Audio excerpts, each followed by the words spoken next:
Welcome to the Law Enforcement Talk Radio Show. In the Law Enforcement Talk Radio Show, we are joined by special guests talking about their experiences, the realities of investigating crimes, plus those who have experienced horrendous trauma. Police, first responders, military, and victims of crime share their stories. Hi, I'm John J. Wiley. In addition to being a broadcaster, I'm also a retired police sergeant. Be sure to check out our website, letradio.com, and also like us on Facebook. Search for the Law Enforcement Talk Radio Show. Calling us from St. Louis, Missouri area, we have Tom Satterley on the phone. Tom is a retired U.S. Army Sergeant Major, and you may not know his name, but you're going to know his story. Tom, thanks so much for being a guest on the show. Very much appreciated. Jay, thank you for having me on. It's my pleasure. First of all, I got to say this, and Tom is Army Sergeant Major, retired. We're going to talk about a lot of his combat experience. We're going to talk about what he went through when he came home, and we're going to talk about what and where he's at now today and what he does to get there. And the reason being is twofold. Number one, law enforcement, a lot of our law enforcement officers are military veterans, and quite a few of them are combat veterans. And also, policing in the United States deals with combat veterans that are having in distress more often than any other branch of the government, including the VA.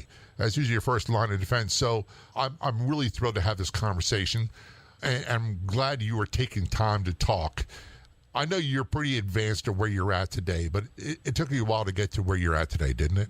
Yeah, I'm still working on it. It took me, I'm looking at about 8 years of work. That's a great way of putting it. Work. I retired 10 years ago, and I probably didn't get to work for 2 years. And it's been a struggle and a slow start of probably 3 or 4 years, and then a good 4 years of putting my effort into my own well-being and finally getting myself together. But it's an ongoing process. I like the way you said that. And from my own experience, without going into a lot of detail, when I left police work, it was sudden. It was a life and death situation. I was injured. My career was over. And I was in a pretty dark space. And back then, the only help that was available outside of clinicians was combat veterans and sex assault survivors. And the combat veterans, primarily at that time, Vietnam combat veterans, helped save my life and helped me get to where I'm at today. They were a huge and valuable resource. Yeah, anytime that you can share with a tribe, and that's what we all suffer, that loss of tribes. Some of us instantaneously were ripped out of it for whatever reason, and you've lost your family, your tribe, that thing that kept you feeling like you were contributing, that you had worth. And when that goes away, and even with just retirement, and it's not just military, it's not just law enforcement or first responders, it's everybody that dedicates their time into their job, and they give up something at home to dedicate that time at work to be good at it. And then when they're done, that work goes away. You're just a number. You're just somebody that kept work going, and that family that you thought you had will go away. And that family that you've been ignoring all those years for your job is there forever. And if we don't get to work on that relationship, that's when that struggles, and what we're finding out people have so much trouble with is loss of tribe and their family relationships. And you and your wife, Jen, I'm going to get her on the show in the future. You guys have taken it to another level. You have a foundation, All Secure Foundation. Tell us about that. Yeah, we started that when my wife, her and I were working together doing realistic military training, preparing special operations soldiers to go to war. We were the last stop that they would see, and she loved it. She was just doing the filming and fully embedded with Navy SEALs and Green Berets and Rangers and loving it. And she got to see the side that spouses don't ever get to see, but she also saw the side of, hey, they're not coming home. After they deploy, some of them don't come back. You know, they come home in a coffin, and she was not built for that. And so after about 2.5 years, she decided, hey, we need to start a foundation. We need to start helping these people when it's all said and done, because everyone that's talked to her along the way in those 2.5, 3 years laid out their soul to her, started telling us, here's what we're having troubles with. And of course, I was having issues as well. So, she pulled me out of that world and said, let's start this foundation to help their families, because everyone sends a veteran shot, hunting or to Disneyland or thank you for your service. But those spouses at home that have struggled the entire time with them are now sitting there like, what about me? What about the help I need? And when that veteran just goes home, and he's either gotten help or he's gone on a hunting trip or to Disney. He's like, honey, I'm home. She's like, yeah, hey, baby, but we still have all these problems. Yeah. And I've been holding that in the fort for the whole time you're gone. Right. Right. So we wanted to help the whole family. We wanted to help the entire family understand what those signs and symptoms look like, understand what a good, healthy relationship is, and how to get there so they can help each other instead of just one at home struggling by themselves and the other wondering what's going on. I like the way you put that about, and I don't want to come across like I am mocking or belittling the efforts people make to make our returning veterans feel like they are appreciated, sending them to Disney World, sending hunting trips, all that stuff. But I'll be honest with you, Tom, I'm very awkward when it comes to saying, hey, thanks for your service, because that just never seems right. And I never know what to say. So a lot of times, I know I'm not unlike a lot of people, I don't say anything at all. And that's the worst thing I could do. There, we have trouble on both sides with that. And it's not trouble. It's just a misunderstanding of there are veterans out there that think that they're owed something. They act like they're owed something. Where's my discount? Where's my in-line this or that? I grab those veterans and I tell them every time, you volunteered every step of the way. This is an all-volunteer Army. If you're in special operations, you had to volunteer 3 separate times to get where you're at, and you can leave at any time.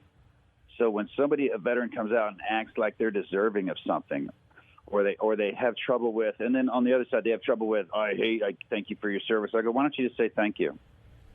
Just say thank you and move on. If somebody thanks you for your service, why get mad about it? Just thank them and move on. If they don't thank you for your service, guess what? Did you thank them for doing their job? Everyone has a job on this planet, and service members have volunteered for that job.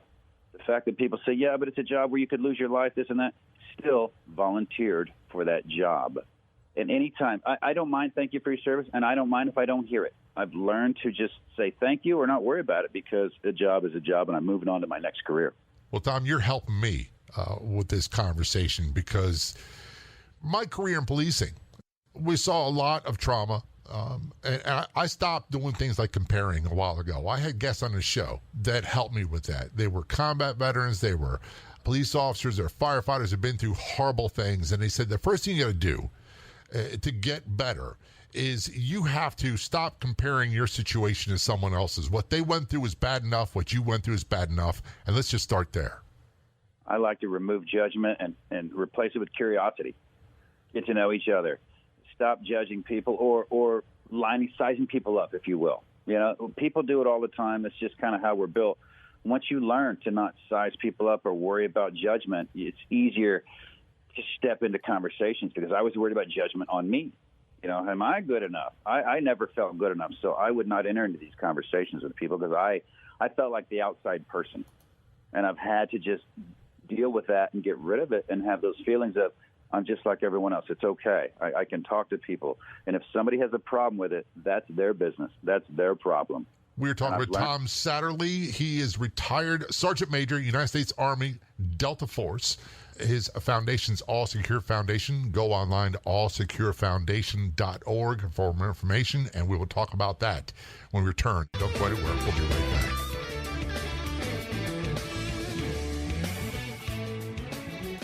I'm going to let you in a little secret that's been a game changer for me with social media. You can get details at letpops.com. It's a redirect, letpops.com. It's called Chatbots. There are meta partners. Facebook, Instagram, Telegram, WhatsApp, and soon to be TikTok. You can turn those people that visit and engage with your content on social media into consumers, and then sometimes customers, and you can market to them. Get details. Best of all, you can get started for free.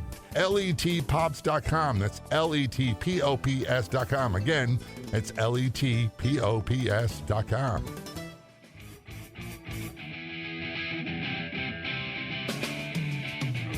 Return a conversation with Tom Satterlee. Tom is retired Sergeant Major, United States Army, Delta Force. He is also, him and his wife Jen have a great foundation for special operations warriors called All Secure Foundation. They're online at allsecurefoundation.org. What are some of the things that you all do with All Secure Foundation? Wow, we just got back from Fort Bragg doing resiliency training. We went to speak to probably over 1,500 cadre and students and leaders. We started where the Green Berets go and do their first initial training, where they first come into special operations. We talk to the E9s and above. And then we talk to all the cadre and instructors, and then in the end we talk to all the students about post-traumatic stress and military life and what to expect along the way, and how to continue on with your relationships at home and how not to struggle in the end. You know, we're starting to talk to younger soldiers, so they've heard about PTSD, they've heard about the traumas of war before. It's dumped on them, and then they have to deal with it down the road. So we're trying to keep them better educated along the way. But we also do veteran couples. We work with the spouses along the way, and we hold 4-day retreats in nice locations to where we, you know, they're retreats, but they're retreat workshops to where we give them the tools. We talk about family life, the stresses, PTSD, and different things, and give them the tools and let them practice it on that 4-day retreat workshop in a nice environment where they get to have fun and date each other and flirt and learn about their relationship again and learn how to argue and fight fairly so they can grow a relationship. You know, we started to find out that 90% of veterans have asked us they want help with their relationships. And then along with that, obviously the addiction and the PTS, but it all stems down to relationships in our lives. And so we work on that with them along the way. That's so important because if you don't, you wind up being lost. And I can't speak for everybody. All I can tell you is this, that I went through a period of time where the one thing I wanted the most was to have a happy, healthy relationship at home, but I started isolating and self-medicating and all those things that went along with it and actually destroyed my own marriage. Oh, yes. I'm on my 4th wife right now. I know I go to these rooms like, who's been married once? Hands all go up. Who's been married twice? Most hands go up. Who's been married 3rd time? You know, half the room. And it's almost a joke in some communities that you're not a special operator unless you're on your 3rd or 4th wife, and that's a bad joke because I would like to tell a lot of the veterans, the service members coming in, don't get married. I tell anybody don't get married until you've grown up. You know, a lot of us get married young. A lot of us in the service industry get married young, it seems, and we work so hard at our jobs that we grow apart from our spouses. And we've connected that with professional athletes, you know, CEOs of organizations, people that just dedicate time at their job. They give up their relationships at home to include with their children. Right. Oh, you're so right. And it's hard to connect with children. Then we wonder why our children don't talk to us. You know, my son's 21. Won't even respond to me, you know, won't respond to my text, but once a month, maybe, hey, Dad, you know, or even less. But that's the environment I created over the years of life that I dedicated to my craft. So we try to help people keep those connections along the way. We tell the young soldiers, you know, this is how you keep your connections at home as you're growing. Keep your spouse included. It's not like we're trying to protect my spouse so I don't share things with her. It's keep them included so they know what's going on because they want to be part of your life. And by the way, go to allsecurefoundation.org, and I'm sure just like every other nonprofit out there, fundraising is always an issue. So can people make donations right on your website? They can, and I'd like everybody to know that we have a donor that covers our admin fees, everything administrative. So 100% of every penny everybody donates to us goes directly back to help service members and their families. So check it out, allsecurefoundation.org. I want to shift gears a little bit. When you first went into the military, about how long ago was that? Oh, you're going to make me do math. That was in 1986. That was about 35 years ago, maybe. And is it safe to say that things are different? There's a different mindset now?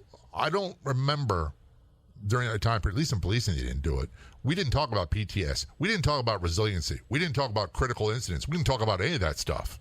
No, we just rubbed dirt on it and kept going. We didn't talk about anything. You know, you look back to all the other generations and we say nobody talked about anything. And it's still difficult to talk about anything. It's still a stigma. And it's still people think a sign of weakness when actually it's a sign of strength to realize that you need help with something and you go get that help and get better. I tell everybody, you go to the range and you shoot your weapon. Why? To get better. You practice CQB. You practice your craft. Why? To get better. You go to the gym and work out. Why? To get bigger, and you run to get better. But we don't work on our relationships, and we don't work on our, quote, mental health. You know, we don't work on our mental strength, if you want to call it that. We kind of give up on it, and I ask these soldiers all the time, 1,000 at a time. I get them into rooms, and I give them three numbers right now. I give them 5,669, or 64,600, or 4.4 million. And I ask them what those numbers are for, and they know what I do. So it's like, well, combat deaths, suicide deaths. I go, which is which? And they always say 5,669. Those are the suicides. And this is between 9/11 and 2019. We've had 5,669 combat-related deaths between Al-Qaeda, ISIS, you name it, whoever we're going after. We've had 64,600 suicides by our own hand. I said, who do you think is the greatest threat to the U.S. service member? It is ourselves and our inability to deal with our emotions, and it is everywhere out there for people who have to deal with the violence of this world. And I'm just trying to let them know that those numbers are real, and we're killing ourselves worse than any bad guy could ever kill us. That's a lot. We need to work. That's a huge amount of casualties. And before that suicide, there's a world of hurt and suffering, not just for that veteran, not just for that law enforcement officer, because it's a huge problem in our family as well. But for their families, their spouses, their children, there's a lot of suffering that precedes that. And that's the 4.4 million. Those are just VA answered calls, just the veterans who asked for help. We know there's 21 million people out there, at least, veterans only, that are suffering that have not asked for help. And that's why during COVID this year, we offered it up to first responders, because suicides went from 22 a day to 28 a day. And we know that first responders going through all this are dealing with the stress and the pressure of overtime, extra hours, the riots, everything that's gone on with 2020. And we've offered that to first responders as well to help out, for free. So we opened up our doors to let more of our brothers in to get them the help that we know that they won't ask for unless we kind of throw it in their face and we take all the excuses away. Here you go. It's free. It's a phone call. Nobody will know. You don't have to pay for it. And they've been calling by the thousands, and I love it. They keep calling back, and they call. They're hard. I hear the hardest pipe hitters. I don't need that. I don't need counseling. And 40 minutes later, they're crying their eyes out, and they're so happy that they finally got to feel something. The good part is you have feelings. The bad part is you have feelings. You're going to get both. And it's better than being totally numb. We're talking with Tom Satterley. Tom has got an incredible story, which we'll delve into when we return from a commercial break in just a few moments. I'll give you a little hint. The movie Black Hawk Down, the Battle of Mogadishu, he was there. We're going to talk a little bit about that without going into great details. We're going to talk about life when he returned back home and what he's done to get where he's at. Be sure to check him out online, allsecurefoundation.org. We're going to take a short break. We'll be right back. We used to have an app, and it was a very popular app. And then, guess what? We couldn't hold a candle to our Facebook presence. How many people have the mobile Facebook app already installed on their phone? How many people use it on their computer? Make sure you follow us. Make sure you like us on our Facebook page. Just search for Law Enforcement Talk Radio Show and Podcast, and be sure to send us a comment to one of the posts. Best of all, it's 100% free.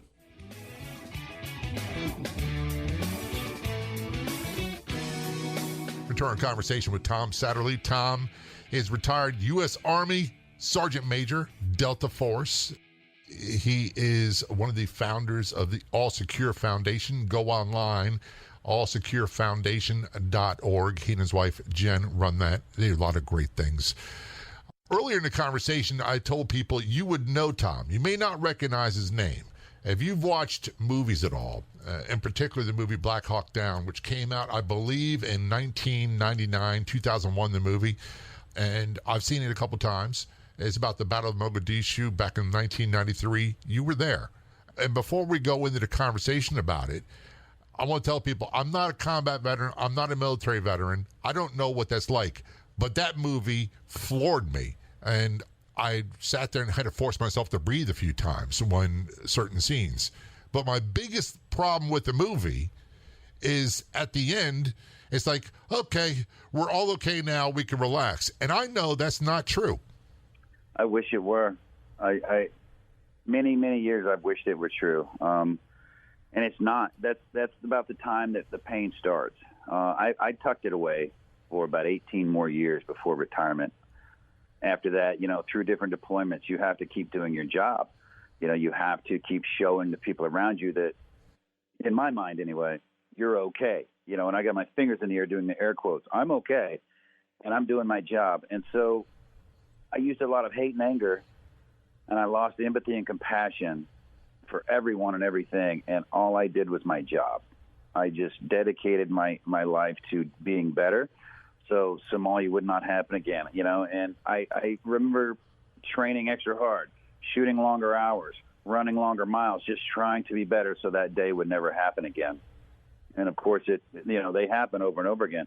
Nothing ever happens at extent, but more combat, more lost lives, more helicopters shot down, and it just keeps coming home. You're right back home.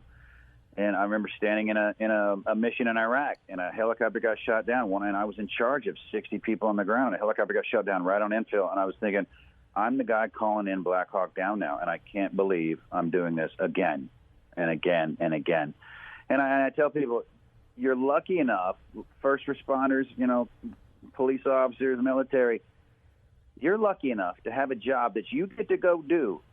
And if you don't die, you get to do it again tomorrow. That's how lucky we are. When I think of that, it weighs down on me heavily. I mean, Somalia was a heavy blanket on me for 20 some odd years before I finally dealt with it. I don't know how it couldn't be. And I realize that I don't know about the military, as I said earlier, but with Hollywood and what they put out about policing, it's so far from the truth that it's not even remotely close. And I take that with a grain of salt when I watch these things, and I think some of the scenes were probably far worse than they portrayed it, and some were not as bad. But all in all, that whole thing was horrible. It was. And people ask me, was the movie, did it do well? You know, I learned more about that battle in the movie, and still it's a movie. I don't know if it's true or not. And like you said, and whenever I watch movies, I've lost the reality of it. I used to think reality shows were real. You know, my wife's into filming and things, and she's like, no, reality shows are not real. They do takes over and over again. I'm like, well, what's real then? And I watched Black Hawk Down once. I watched it with my friends back when it came out, whatever year that was. They had a private screening for us, and I haven't been able to watch it all the way through or even a large chunk of it since. It's too real for me, whether those scenes actually happened or not. It just takes me right back. And I also had to walk out of Saving Private Ryan. Oh my God! Are you kidding me? That was crazy. The rounds cracking by just gave me the chill. I got chills now thinking about it. And I had to walk out of that, and that was when I was suppressing all of my emotions. You know, I still had to walk out of those scenes, but what happens is the fact that you've lost control. You know, law enforcement officers, they go in, they live in their battlefield every day. And I hate when I hear law enforcement officers talk to me on the phone.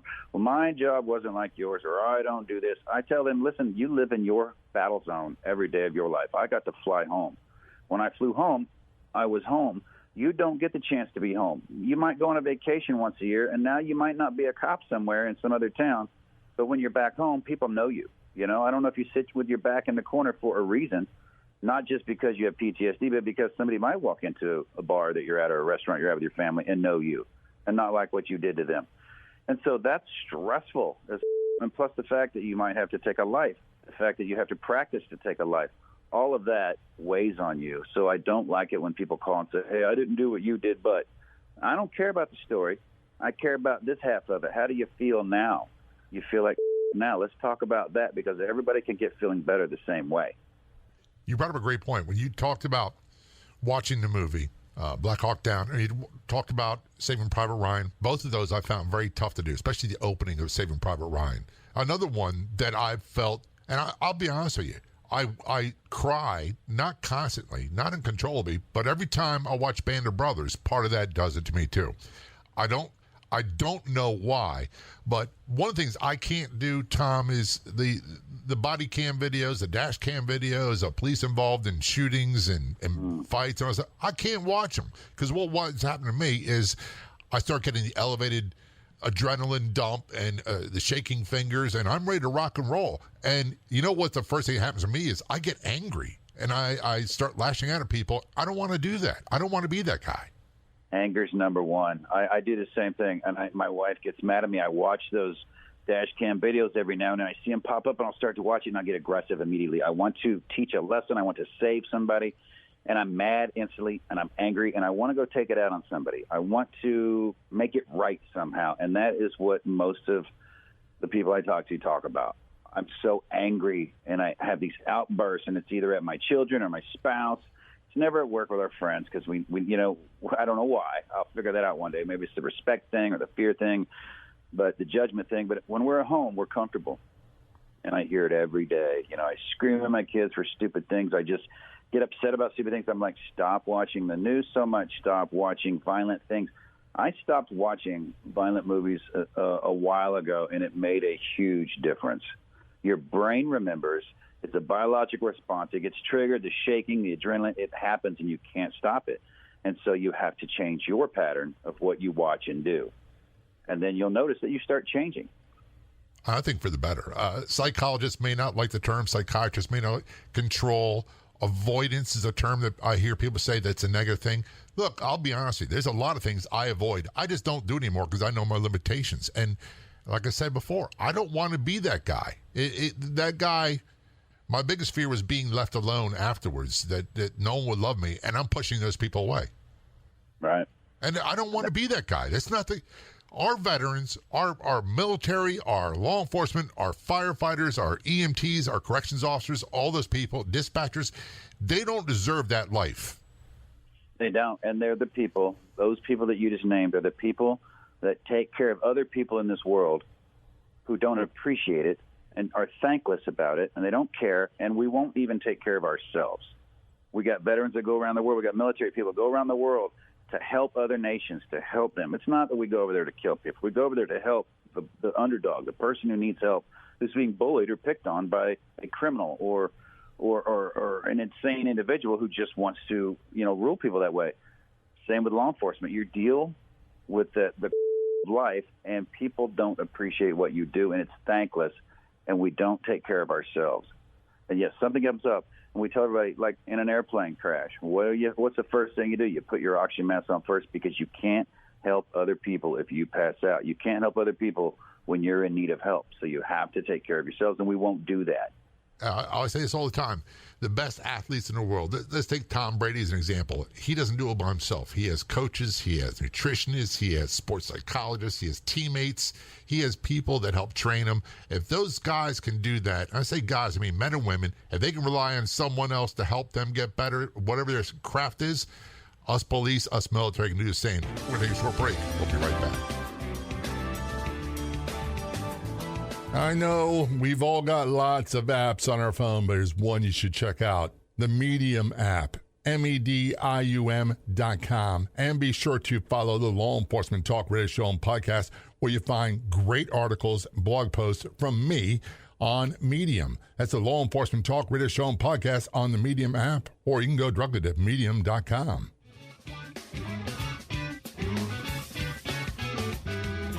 Return to conversation with Tom Satterley. Tom is a retired United States Army Sergeant Major, member of Delta Force, and for those who don't know, been in a lot of scrapes. One of the ones that we all know about is the Battle of Mogadishu, made famous in the movie Black Hawk Down.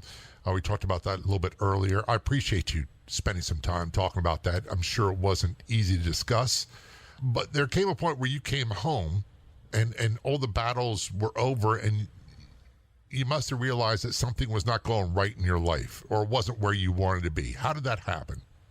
That was a slow process. I think it was a slow process of more of the same without control. So, you're partying, you're living the warrior life, you're in, and you're doing your job, you're doing PT, you got your mates around you, checking on you, making sure, not checking on you, but pushing you, making sure you're doing, the things you're supposed to be doing. And then you retire. And I did well for a couple of years when I moved to Amman, Jordan, and I was teaching the Jordanian army how to be special forces, again, air quotes. And I literally spent 2 years living in Amman, Jordan, and I would be home every 4 months. I would come home for 2 weeks and visit my wife and son at the time. And then I go right back for another 4 months. And I was making great money. To me, I'm providing. And I'm with another group of special forces guys that I hired. And so I'm living that life still. I'm still contributing and I'm still living, but I'm partying hard. And then when that stops and the PT stops, the physical training stops, and you start eating less healthily like you should have been, and eating out of gas stations when you're doing contract work or even when you're working, your health starts to drop. Then your mental capacity starts to drop, and then everything starts to weigh on top of you. And 2.5 years after retirement, and that's about a magic number for people, that magic year to 2 year mark where people start losing it, is where they haven't made a plan. They haven't really done what they've wanted to do. They've just been kind of making it get by, and with that I'm retired mentality. And I realized one day I don't have a tribe. My wife's divorcing me. My son doesn't know me. And, I just one day in Ohio got to the point where I just wanted to kill myself. I was nothing but a burden. I kept telling myself, I'm in the way. It's embarrassing for people. I've done my job on this earth. It's probably time to check out and get out of somebody's way. And that happened in the course of about a 3-minute drive from when we were working to the parking garage where I almost shot myself. And it was just one of those, you feel worthless. You feel sad. The alcohol certainly doesn't help. And that's what most people's problems turn to is the alcohol. And even this year during COVID, when people are stuck at home with nothing to do, you start drinking at 5, probably was what saved a lot of people before. You get home at 5 or 6 or 7, you start having some drinks. That might save you. But when you are working from home and nowhere to go and no one to see, and by the way, you can't see anybody, people have started drinking more. And that depressant has caused people to take their own lives. Abuse, physical abuse, verbal abuse has gone up. And I hear all these stories where nobody's taking care of themselves. Nobody's taking care of themselves. And when I hit rock bottom, I didn't want to hear about it. Being tough guys like we are, I picked up a jackhammer and tried to go deeper. And it took me realizing that I was going to lose everything. It took someone reaching out, which ended up being my wife, stopped me from killing myself with a text because she knew something that was wrong that day. She wasn't with me at the time. She had just left the car, but she noticed something. And she started texting me over and over again, and that got me to stop what I was doing. And then later she got me to realize, hey, you're at the bottom here. You need some help, and here are these tools where you get better. And she stuck with me, and we started using those tools, and I started seeing the change. But that rock bottom comes when you have that loss of tribe. You feel so lonely, and then that shame.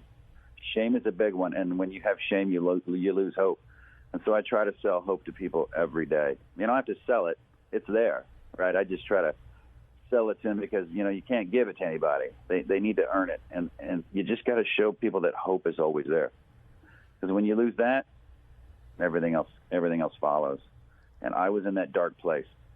One of the worst times for me, Tom, I don't know if you can relate to this at all now, because even now and then it'll pop up, it's Sunday afternoon. There's nothing going on, nothing to look forward to, and I don't have anything to do, any distractions, and my mind starts thinking back to old stuff. Yep. And that's the one that catches up to you. That old stuff. That's the toughest for me. When you start reliving in those quiet moments, and you start reliving those old stories, that's when I've learned to get out of the rearview mirror. I'm learning to,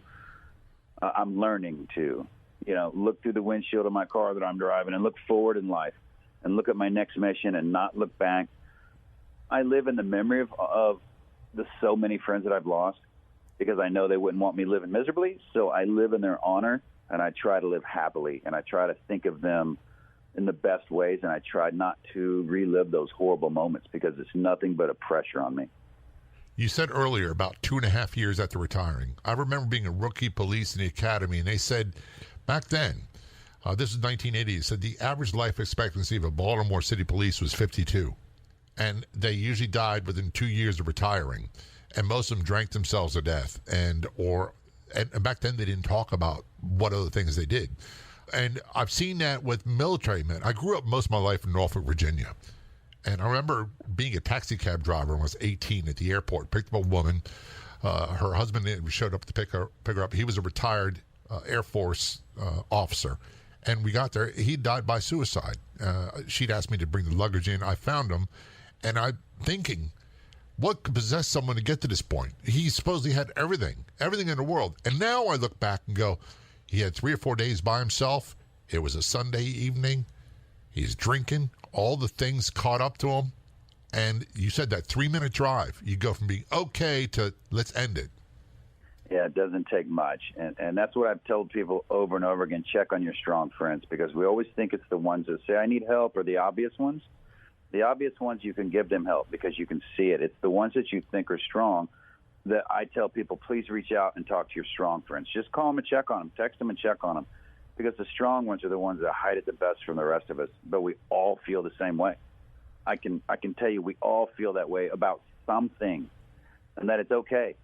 There's rock stars, there's movie stars that are filthy rich that kill themselves. Yeah. They have everything. So it's not what you have. It's the work you put into feeling better about yourself. It's forgiving yourself or loving yourself, but taking the time to put in that effort. Obviously, you've done a lot of that work and still continue to do it. And it would be impossible to share all that in one radio show. But is it safe to say that you have to really be aware, self-aware of what your red flags are?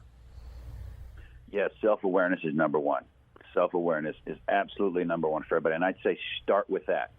Start with the self-awareness of when you get angry, stop. Why am I getting angry? Okay, what am I going to do now with this anger? Does this anger need to be projected at my family? Does this anger even need to exist? Is the anger related to what's happening? Self-awareness can fix everything because you can make those honest assessments of what's going on and how you're behaving and how others are behaving as well. So I continually self-assess. And people are like, we have a no-fail mission here. You know, we can't let anybody commit suicide. I'm like, it's not a no-fail mission. We're going to fail all the time. We're going to fail. We're going to get back up and keep going. We're never going to quit. But when we fail, we're going to get up, knock the dirt off, and keep walking until we fall across that finish line. I tell everybody, expect failure. That's what makes you strong. The options are, when the failure comes, if you quit, what are you going to do? You've got to keep pushing on. And I'm going to go back to the movie. There was an element of that where they picked themselves up and they pushed through and fought to get back to the base. And I know that the work for you followed after that. allsecurefoundation.org. Where can people get more information about what you do and how can they help? Absolutely. They can find it on our website, allsecurefoundation.org. We have programs on there. We have courses on there. We have gear you can buy. We have videos on there that you can listen to about talking about the same thing over and over again. We have therapy that we offer to people. You know, it's free to veterans. It's free to first responders right now. Just reach out at our website. We're on Facebook, All Secure Foundation, or my name, Tom Satterley. We're on Instagram, All Secure Foundation. We're on Twitter, even though I'm not very good at Twitter, but we're there, All Secure Vets. But any platform, reach out to us, and we will get back with you right away and find out how we can help you. We promise you that. Tom, I would love to have you back on the show again. Make sure you tell your wife, Jen, I want to have her on first, and then maybe have both of you on together in the future. Thanks so much for being a guest on the show. Very much appreciated. Thank you, Jay. It was my pleasure. I'd like to thank our guests for coming on the Law Enforcement Talk Radio Show. The Law Enforcement Talk Radio Show is a nationally syndicated weekly radio show broadcast on numerous AM and FM radio stations across the country. We're always adding more affiliate stations. If you enjoyed the podcast version of the show, which is always free, please do me a favor and tell a friend or two or three. I'll be back in just a few days with another episode of the Law Enforcement Talk Radio Show and Podcast. Until then, this is John J. Wiley. See ya.